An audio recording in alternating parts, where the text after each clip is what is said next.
Ouverture ce matin à Cape Town, en Afrique du Sud, de la 28e édition d'Investing in African Mining Indaba, la conférence internationale sur l'investissement minier en Afrique. Le ministre des Mines, de l'Énergie et de l'Eau représente le Mali avec une forte délégation d'experts, d'opérateurs économiques et de chefs d'entreprise pour mieux vendre la destination Mali. Deuxième congrès international de la Société malienne de cardiologie avec comme thème central prévention cardiovasculaire, cardiologie de proximité et Covid-19. À cette rencontre de haut niveau participeront d'éminents cardiologues et médecins du continent.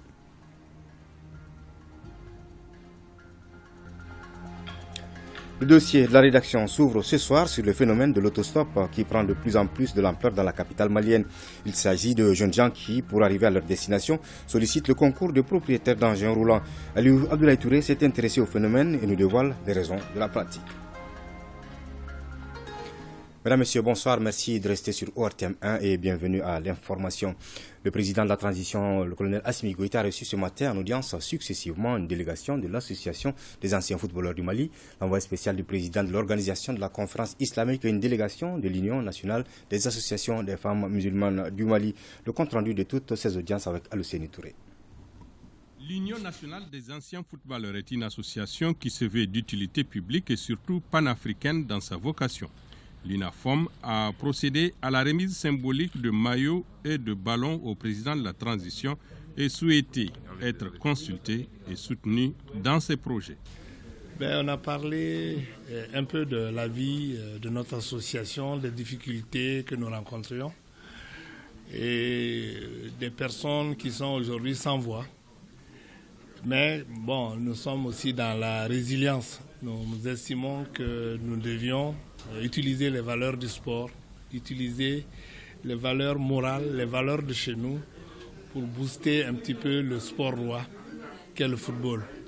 Donc le président a bien voulu nous écouter et nous leur avons proposé aussi notre projet, un petit peu de ce que nous voyons pour notre association parce que nous avons un plan stratégique et nous avons aussi une vocation panafricaine. Quant au porteur de message du secrétaire général de l'organisation de la conférence islamique, il s'est entretenu avec le chef de l'État sur les voies et moyens de stabiliser la sous-région. Nous avons transmis ce message à son destinataire et nous avons eu des échanges empreints de grande cordialité, de grande fraternité. Et le message, bien sûr, a trait à la situation que le peuple malien vit en termes d'épreuves, de souffrances, en termes également de difficultés depuis, je dirais, les événements multiples qui ont engendré cette crise multidimensionnelle. L'OCI considère le Mali comme un État pivot, un État essentiel en ce qui concerne l'islam, en ce qui concerne la stabilité et la sécurité de façon générale. L'Union nationale des associations des femmes musulmanes du Mali entend œuvrer pour la promotion d'une éducation des jeunes musulmans pour l'avènement d'une société plus stable. On a échangé avec lui des activités que nous pouvons mener pour aboutir à l'avènement du Malikoura. Quel est le rôle et la place des femmes au niveau de la refondation du Mali. Notre rôle, c'est surtout la sensibilisation. Nous sommes une organisation qui est représentée sur toute l'étendue du territoire malien. Donc, il est très facile de nous réunir, de former, d'organiser des conférences d'information, de sensibilisation pour l'avènement de la refondation du Mali. Paix, unité et panafricanisme sont donc les concepts les mieux partagés aujourd'hui entre le président de la transition et ses hôtes du jour. Le ministre de la Défense et des anciens combattants, le colonel Sadio Kamara, a eu une séance de travail avec son homologue des Pays-Bas. Les échanges entre les deux personnalités ont porté sur quelques sujets en matière de défense. Le point de la rencontre avec Aridou Matina. Le ministre de la Défense des Pays-Bas a été reçu par le ministre malien de la Défense et des anciens combattants, le colonel Sadio Kamara. Durant cette séance de travail, 3 points essentiels ont été abordés, à savoir les questions sur la transition au Mali, les droits de l'homme ainsi que la présence des instructeurs russes au Mali. On a eu un échange de points de vue sur la situation en Mali. Je suis venue pour mieux comprendre la situation qui est très complexe, la lutte contre le terrorisme, la situation internationale. Et cet échange de vues, c'est très très bien. Et maintenant, je pense que je comprends beaucoup mieux la complexité de la situation malienne. On a une coopération depuis des années. C'est un partenariat qui est très important pour nous. Et si possible, je voudrais bien qu'on puisse continuer cette coopération dans l'avenir aussi, défense et la coopération militaire. L'hôte du jour affirme avoir eu des discussions fructueuses renforçant davantage la coopération entre le Mali et les Pays-Bas. Voilà, vous pourrez suivre dans nos programmes ce soir Malikoura Tassira avec le ministre de la Défense et des Anciens Combattants, le colonel Sadio Kamara, en français et en bamalankan. Vous pourrez aussi suivre l'intégralité du discours du président du Haut Conseil des collectivités, discours prononcé hier à l'ouverture de la session ordinaire de l'institution.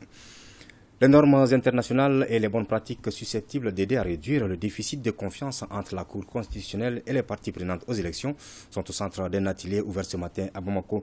Les experts des questions électorales de Madagascar, du Bénin et du Mali échangeront sur les expériences en matière d'élection. Adama Djimde. L'organisation des élections transparentes et crédibles est un défi majeur pour la Cour constitutionnelle du Mali.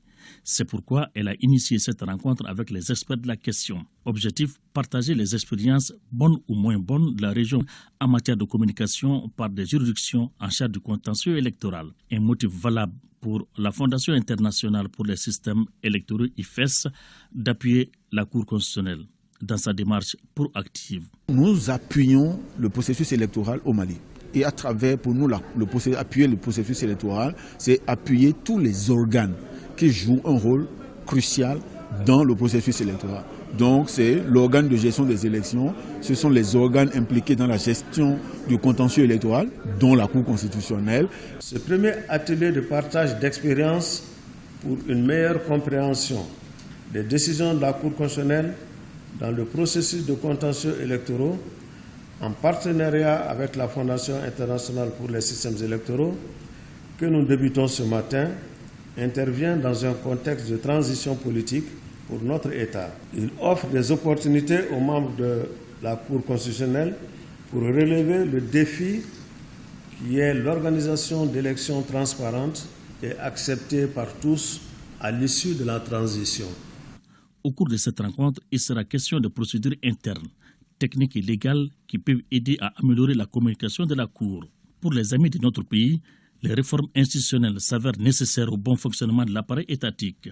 Nous espérons que vraiment, avec cet atelier, on peut bien penser, parce que nous savons qu'il y aura un vote au CNT au commencement de réforme du code électoral. Il y a un argument de gouvernement dans lequel je dois dire que j'accepte que nous sommes préoccupés avec le temps de transition, mais en transition sans les changements fondamentaux du système, ce n'est pas utile. Mais au minimum, il faut penser dans les faiblesses existantes de comment changer le système pour avoir plus de confiance. Ces genres de retrouvailles pourront renforcer davantage la confiance entre experts, conseils de la Cour et autres chargés des questions électorales. Une mission conjointe à la présidence de la transition gouvernementale de la région de Kita, conduite par le colonel Assa Badialo Touré, conseiller spécial du président de la transition, s'est rendue dans plusieurs localités de la région. Objectif, procéder à l'inauguration des forages réalisés dans le cadre des œuvres sociales du chef de l'État dans ces localités. Ortem Kita, Mahamadi Ali Oubari. Missira et Djalakoni, respectivement dans les communes rurales de Madina et de Bendouba, ainsi que la paroisse de l'église catholique de Kita, sont les bénéficiaires de forages dotés de matériel moderne. Ces infrastructures hydrauliques ont été un ouf de soulagement. Pour tout être à l'endroit du paysan, si tu penses à l'eau, tu lui as tout donné. L'eau est la base de tout. Nous remercions le président Assimi Goïta et ses partenaires. Il n'y a pas longtemps, quand on te dit malien, tu as honte. Mais aujourd'hui, le malien est fier d'être malien à cause des femmes. Les eaux ont été régies dans les normes, les règles de l'art. Vraiment, et puis chaque bonne fontaine comprend 3 robinets, distants de 2,50 m permettre à 3 femmes de puiser à la fois de l'eau. Vraiment, je suis très content. Vraiment, je remercie le président. C'est avec un réel plaisir et une grande joie que je vous adresse notre bien sincère reconnaissance. Toute la population de Kita, en particulier les chrétiens catholiques de Kita, mais aussi du Mali. Vous êtes comme ça sur les sites du pèlerinage national. La dotation de ces villages constitue une première étape d'une série de remises d'infrastructures qui s'inscrit dans le cadre des actions du président de la transition. Elle vise le bien-être social et sanitaire des populations des communes bénéficiaires. Nous remercions ce programme pour la célérité avec laquelle ces investissements ont été réalisés. L'eau, c'est la vie, c'est l'âme. Alors, quelqu'un qui vous donne de l'eau, il vous a donné toute la vie. Nous avons le problème d'eau qui est résolu. Mais nous avons également vu un autre problème lié à l'église, celui de la divagation des animaux. Et nous avons décidé de confier au programme présidentiel la construction d'une partie de la clôture de l'église de Kita. C'est la continuité des œuvres sociales du président de la transition.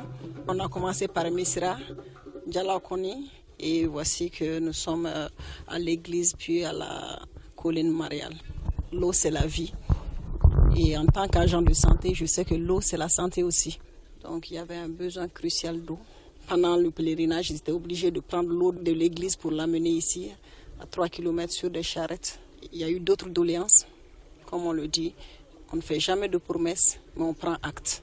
Les représentants des populations ont formulé des bénédictions pour la continuité de cette initiative et la réussite de la transition. La conférence internationale sur l'investissement minier en Afrique, dénommée Investing in African Mining Indaba, s'est ouverte ce matin à Cape Town, en Afrique du Sud. Le ministre des Mines, de l'Énergie et de l'Eau représente le Mali avec une forte délégation d'experts, d'opérateurs économiques et de chefs d'entreprise pour mieux vendre la destination Mali. Cette 28e édition met l'accent sur l'évolution de l'exploitation minière africaine et comment investir dans la transition énergétique. Envoyé spécial à Cape Town, Sira Bachili et Alou Bekone. Le rendez-vous annuel de grande envergure des investisseurs miniers, on pourrait l'appeler la marche de l'Afrique vers des économies durables. La conférence internationale dénommée Investir dans l'industrie minière en Afrique accueille pour cette 28e édition 6000 investisseurs venus d'horizons divers à travers le monde. Un espace d'échange, de partage d'expériences et surtout de consolidation du partenariat. Le ministre des Mines, de l'Énergie et de l'Eau, Lamine Sédou Traoré, est venu à la rencontre du Cap pour attirer d'autres investisseurs vers le Mali avec sa place de 3e producteur d'or d'Afrique. La représentation du Mali à cette conférence est importante en ce sens qu'il faut vraiment faire venir les investisseurs. Maintenant, comment faire venir les investisseurs? C'est à l'occasion vraiment de ces salons-là où il faut vendre la destination Mali. Rassurer d'abord les investisseurs que le contexte sécuritaire s'est largement amélioré au Mali, mais aussi, il faut aussi rassurer les investisseurs qu'au Mali, les investisseurs bénéficient d'une sécurité juridique. Leurs investissements sont vraiment protégés au Mali. On a vu que le Mali a même installé un stand ici. Est-ce que vous allez démarcher les investisseurs? Comment vous allez faire pour les attirer? Et alors, depuis que le Mali a confirmé sa présence à cette conférence, nous sommes sollicités de tous les côtés pour avoir des rencontres et on a déjà un agenda vraiment surbooké sur les 3-4 jours à venir. Donc, avec cette présence, nous avons l'un des meilleurs stands quand même dans la zone, avec ces stands qui est bien placé et avec l'annonce de notre présence à cette réunion. Les autres ressources minérales sont aussi au Mali, comme les lithium, l'uranium, la bauxite, les fers. Et c'est connu à travers les investisseurs. C'est le lieu encore de faire la promotion de ces ressources-là. Mining Indaba 2022 se penche sur le thème évolution de l'exploitation minière africaine avec cette interrogation comment investir dans la transition énergétique. Les présidents du Botswana, de la Zambie et le ministre sud-africain de l'énergie et certains chefs d'entreprise sont revenus sur la nécessité de revaloriser les énergies renouvelables. Le Mali dispose de ressources naturelles non exploitées et à explorer comme le gaz, le pétrole et l'hydrogène naturel. Ce que nous avons exploité jusque-là au Mali est infime par rapport à ce qui reste encore à exploiter. Et je pense que c'est en cela que la destination Mali est très importante.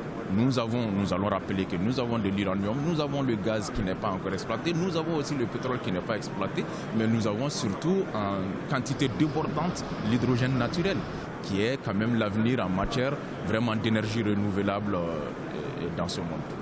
Pour mieux vendre le Mali, des experts et des opérateurs économiques ainsi que les chefs d'entreprise sont présents ici à Indaba Mining. C'est pour présenter les potentialités du sous-sol malien et les portes de stand Mali sont déjà ouvertes aux visiteurs. Les échanges se poursuivent ici. 10 mai 2022, c'est la journée consacrée au Mali pour montrer les potentialités. Retour ici à Bamako avec la Société malienne de cardiologie qui tient son deuxième congrès international avec la présence d'éminents cardiologues et médecins du continent. Durant le congrès, les spécialistes du secteur vont aborder les aspects liés à la prise en charge de la maladie cardiovasculaire qui reste une véritable préoccupation. Prévention cardiovasculaire, cardiologie de proximité et Covid-19 est le thème de cette rencontre de haut niveau. Le compte rendu de la cérémonie d'ouverture avec Aridou Matina. Première cause de mortalité dans le monde, selon les spécialistes de la santé, les maladies cardiovasculaires constituent un problème majeur de santé publique. Le sujet est au centre de ce deuxième congrès international de la Société malienne de cardiologie. Avec la présence d'éminents experts africains du domaine, la rencontre sera l'occasion d'aborder les difficultés liées à la gestion de la pathologie. La prévalence hospitalière des affections cardiovasculaires explose dans toutes les statistiques. C'est actuellement un problème majeur dans les structures de santé, même en périphérie. Nous ambitionnons ainsi d'établir la réalité de la place de la pathologie cardiovasculaire en Afrique subsaharienne, d'inventorier les capacités de prise en charge de la maladie coronaire, d'identifier les caractéristiques africaines de la pathologie coronaire. Pour le thème d'aujourd'hui, il est d'autant plus important que nous sommes confrontés à ce fléau en milieu de travail qui réduit sérieusement les capacités de notre personnel avec des taux d'absentéisme conséquents. Mais malheureusement, nos médecins de travail ne sont pas suffisamment outillés pour faire face à la prise en charge et au suivi de ces malades. Si à travers votre structure appuyée par le ministère de la Santé, de véritables méthodes de prévention sont peaufinées et mises à la disposition de nos services, cela sera très salutaire. La tenue d'une telle rencontre contribue à trouver des voies et moyens pour faire face à la maladie. La prévalence hospitalière des affections cardiovasculaires est très importante dans le monde et aussi au Mali. Et c'est pourquoi ces affections font partie, bien entendu, des 4 priorités des plans de lutte contre les maladies non transmissibles. Et devant les difficultés de prise en charge, et devant bien entendu l'insuffisance de plateaux techniques, le ministère de la Santé et du Développement social a prôné l'approche WUPEN en collaboration bien avec l'OMS pour transférer le maximum de compétences dans la prise en charge des affections cardiovasculaires aux prestataires de proximité. Ainsi, au cours de cette rencontre de 2 jours, il y aura des communications, des symposiums et une table ronde sur le syndrome métabolique. Vous pourrez suivre tout à l'heure à partir de 21h15 votre émission Malikoura. Tassira et Ibrahima Traoré et Sékou Tangara reçoivent le ministre de la Défense et des Anciens Combattants, le colonel Sadio Kamara. La version Bamalankan sera diffusée à partir de 22h. À l'instar des autres pays africains, l'Association malienne de lutte contre la drépanocytose a commémoré ce mardi la journée africaine de lutte contre la drépanocytose. C'était à travers une conférence débat avec comme thème choisi cette année drépanocytose à la rencontre des jeunes. L'objectif assigné aux activités est de mieux faire connaître la maladie afin de contribuer à une meilleure prise en charge. Le reportage de Fanta Mama Nientao. La journée africaine de lutte contre la drépanocytose rappelle simplement que la drépanocytose reste un réel problème de santé publique dans nos pays. Pays africains qui doivent accomplir de gros efforts pour circonscrire sa progression. C'est pourquoi l'Association malienne de lutte contre la drépanocytose tient cette conférence débat sur le thème Drépanocytose à la rencontre des jeunes. Envie d'approfondir la connaissance des étudiants d'école de santé sur cette maladie et sa prise en charge médicale.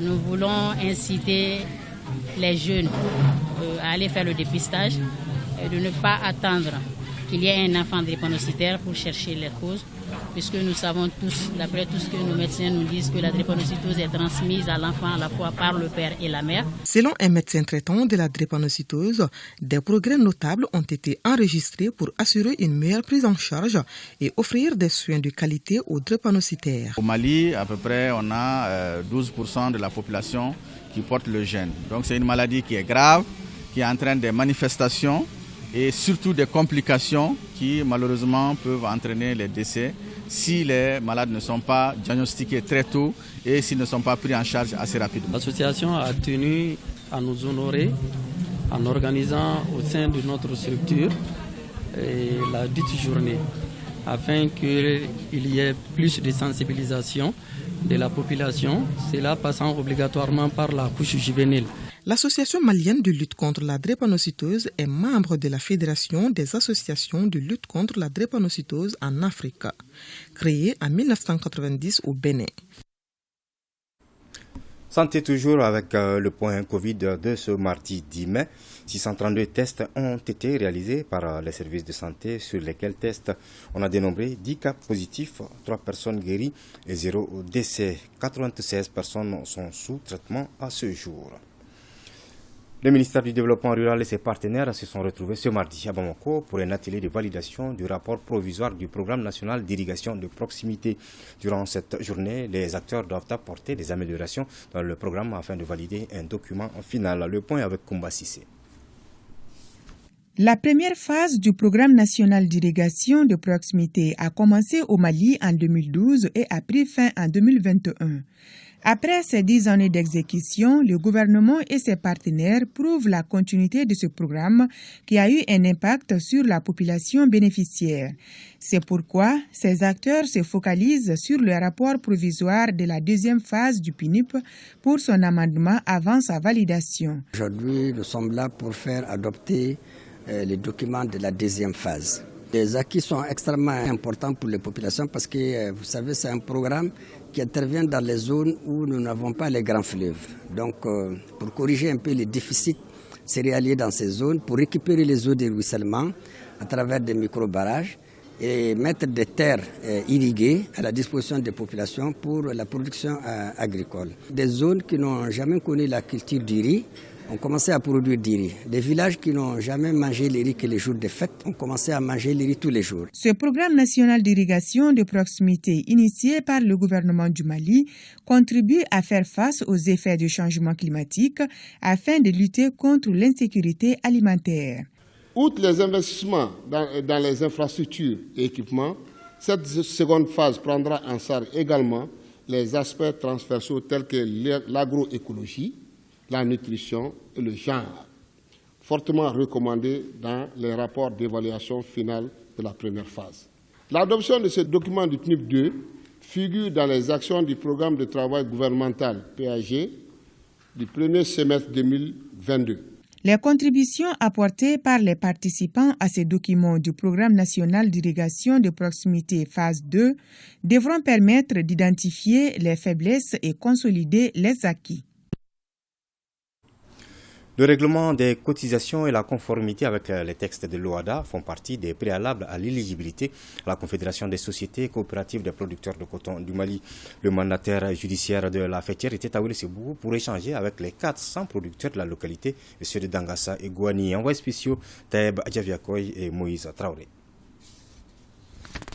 Le mandataire judiciaire a pour mission de baliser le terrain avant les élections de la Confédération des sociétés coopératives des producteurs de coton du Mali.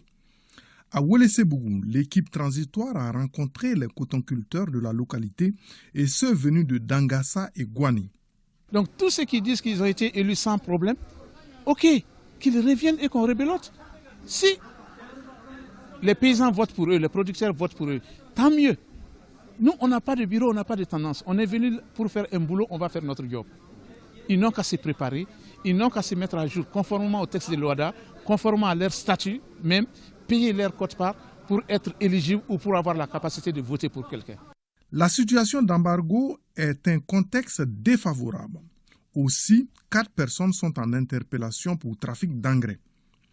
Quant à la gratuité des semences, cela n'est pas envisageable pour une entreprise. Les besoins en tourteaux sont estimés à 2 millions de tonnes, les huileries comprises. Malgré que le gouvernement renonce à 3 milliards de TVA, seulement 400 000 tonnes sont disponibles. On ne peut entreprendre aucune œuvre utile si on n'a pas la paix, la sérénité.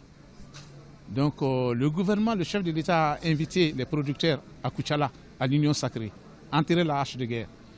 Partout où nous pensons, c'est le même message que nous retirons. Nous les appelons à la paix, au calme. Environ 400 cotonculteurs étaient aux 3 heures de débat, souvent houleux. Voilà, nous portons à présent à votre connaissance le contenu de ce communiqué du ministère des Transports et des Infrastructures. Faisant suite aux travaux du cadre de concertation qui regroupe les représentants de l'administration et des organisations socio-professionnelles du secteur du transport routier, le ministre des Transports et des Infrastructures informe l'opinion publique qu'il a été procédé à un réajustement des tarifs de transport routier urbain, interurbain et international. Le réajustement des tarifs qui prend en compte les récentes augmentations des prix du carburant dans notre pays se traduit par 1. Une majoration du prix de transport urbain de passagers de 25 francs dans le district de Bamako et de 50 francs au niveau périurbain. 2. Le maintien dans 60% des trajets du prix actuel de transport interurbain de voyageurs et la variation de 16 à 20% du tarif de voyage sur les 40% restants. 3. Une augmentation de 9% sur le prix de transport international de voyageurs sur 11 destinations et le maintien du prix actuel sur 23 destinations. 4. Une augmentation de 2% sur le transport de marchandises uniquement sur les routes non revêtues. Le nouvel index des prix des transports est disponible auprès des organisations socio-professionnelles des transporteurs, des compagnies de transport et des délégations régionales du Conseil malien des transporteurs routiers. Le ministre des Transports et des Infrastructures assure la population que cette augmentation de tarifs de transport résulte de l'analyse des coûts d'exploitation des véhicules de transport public et constitue à cet égard un juste compromis entre les nombreuses charges que subissent les transporteurs et le pouvoir d'achat des Maliens. Le ministre invite par conséquent tous les transporteurs routiers à se conformer à ces nouveaux tarifs afin d'amoindrir les souffrances de nos concitoyens en ces moments particulièrement difficiles pour notre pays. Le ministre en appelle à l'esprit de compréhension et au sens civique des usagers du transport routier et de tous les citoyens. Le dossier de la rédaction s'ouvre ce soir sur le phénomène de l'autostop qui prend de plus en plus de l'ampleur dans la capitale malienne. Il s'agit de jeunes gens qui, pour arriver à leur destination, sollicitent le concours de propriétaires d'engins roulants.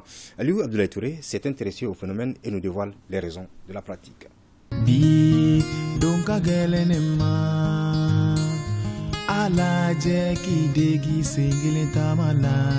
Quand on n'a pas les moyens de sa politique, il faut avoir la politique de ses moyens, dit un adage.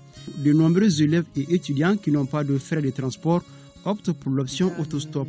Un phénomène devenu fréquent et visible sur nos routes. L'illustration, c'est devant le parc zoologique de Bamako, non loin du musée national. Ces autostoppeurs nous expliquent cette dépendance des engins d'autrui. Oui, chaque jour à la descente, moi j'ai fait l'autostop. Moi j'ai fait l'autostop parce que je n'ai pas le frais de transport. J'ai fait l'autostop parce que je n'ai pas beaucoup de moyens pour acheter au moins une moto. Je fais l'auto 2 fois par jour, aller et retour. 7 heures, j'ai fait l'auto pour venir à l'école. Et au retour, c'est 15 heures ou 14 heures pour aller à la maison. Figés, les yeux rivés, surtout automobilistes ou motocyclistes qui passent, ces élèves et étudiants attendent impatiemment une occasion pour partir. Seydou Guindo est un automobiliste qui a accepté volontiers de prendre certains autostoppeurs. C'est des pratiques que moi-même j'ai fait étant élève. Je faisais de l'autostop. Donc tellement j'ai les moyens, tant que je monte à Kouloubaoubé, je descends, tant que je vois les élèves à l'autostop, je les embarque dans mon véhicule pour les acheminer parce que c'est un manque de moyens. Edouard Kanouté, un autre automobiliste, vient également en aide à ces personnes qui manquent de moyens de transport. C'est toujours un plaisir d'abord pour moi personnellement de rendre service. Donc quand tu vois quelqu'un qui a besoin d'aide, surtout juste pour le transport, moi je pense qu'il va de droit, surtout on est dans un pays comme le nôtre, le Mali, qui demande surtout l'entraide. Modi Boudjara est motocycliste. Lui aussi vient en aide à ses autostoppeurs. Actuellement, il fait très chaud. Donc, s'il faut monter sur la colline comme ça à pied, c'est pas facile. Donc on les aide, on les transporte. Mais ce qu'on peut faire pour eux là, c'est de leur chercher un moyen qui peut faciliter aussi leur déplacement. Les habitants de Koulouba village, les élèves et les étudiants font l'autostop et de façon permanente. La raison est certainement liée à l'insuffisance du dessert de la localité par les compagnies de transport. Il y a cela, en réalité il y a le moyen qui manque aussi. Ce tram aussi coûte moins cher que les taxis, mais vraiment c'est les taxis qui sont fréquents sur cette voie. Dans cette pratique presque quotidienne, le facteur sécurité semble oublié par bon nombre d'autostoppeurs et propriétaires d'engins. Or, ce geste de bonne volonté peut tourner parfois au drame. Il n'y a pas une législation propre aux autostoppeurs. On les considère tout simplement comme les usagers de la route. Ils ont des obligations. Ils doivent respecter un certain nombre de codes de la route, ne pas s'arrêter n'importe comment. Parce qu'en voulant faire arrêter un véhicule, il ne faut pas que celui qui s'arrête gêne la circulation et provoque des accidents. Il y a ces facteurs de risque. Une fois, il y a un de nos chauffeurs, en venant de la mission, donc il a eu un passager qu'il a pris gratuitement pour venir à Bamako et en cours de route ils ont eu un accident et que la personne a eu vraiment des blessures et qui a engendré même l'hospitalisation. Voilà, et la société était obligée de prendre les frais en charge. La pratique de l'autostop n'est pas sans conséquence. Celui qui accepte un autostoppeur dans sa voiture, il doit aussi être sûr qu'il engage sa responsabilité. Sa responsabilité personnelle, s'il est un employé, il engage la responsabilité de son employeur. Je vous explique. Quand vous prenez quelqu'un dans votre voiture et qu'il y a un accident, la personne qui subit des dommages peut demander à ce que ce dommage-là soit réparé. C'est pour cela, le conducteur, il doit d'abord être en règle vis-à-vis de la circulation du code de la route, être détenteur d'un permis de conduire, et il faut que le véhicule, que ce soit une voiture ou bien une moto, il faut que l'engin à bord duquel il prend l'autostoppeur soit en règle aussi vis-à-vis de la loi, notamment que l'engin soit couvert par une police d'assurance. Comme a-t-on coutume de dire, la prudence est mère de sûreté. Avant d'embarquer dans les véhicules ou de monter sur la moto d'un inconnu, l'on doit donc réfléchir 2 fois. Pose de la première pierre de la construction de la chefferie de la région de Bougouni par le gouverneur, le général de brigade Keba Sangaré.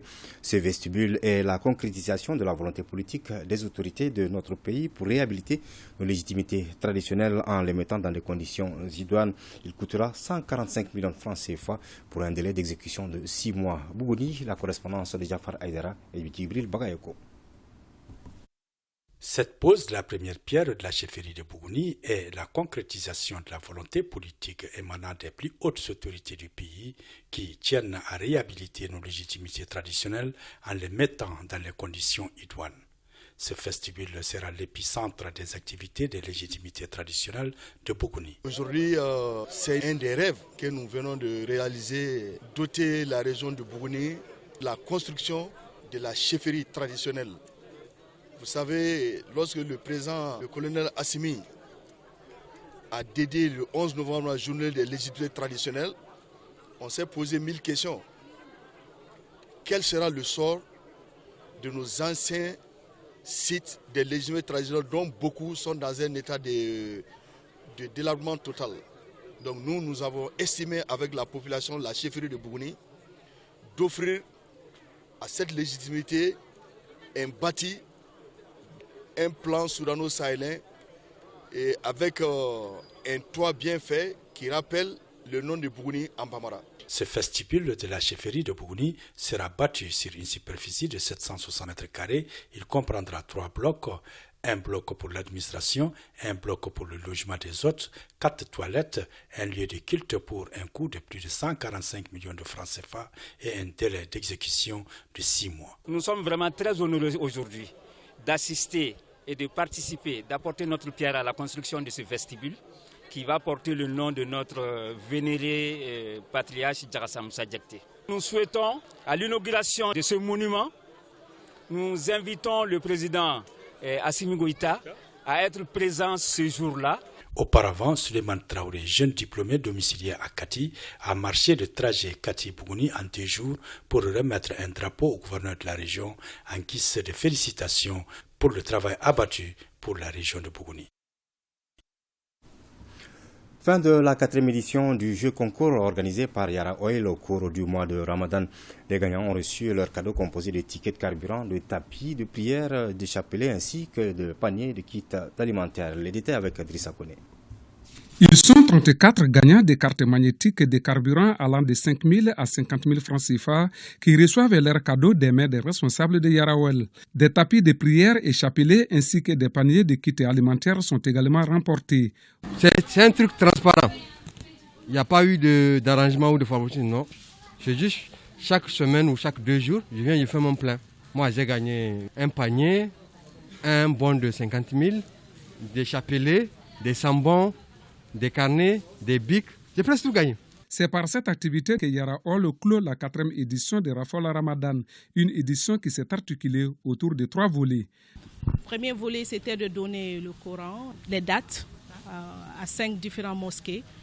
Deuxième étape était pour nos clients qui viennent dans nos stations, qui prennent plus de 2000 francs CFA, ont la chance de rentrer dans notre tirage au sort. Et le 3e volet, c'était Sunakari, qu'on a donné aux différentes personnes qui passent devant nos stations. Rappelons que Yarawel est une compagnie 100% made in Mali.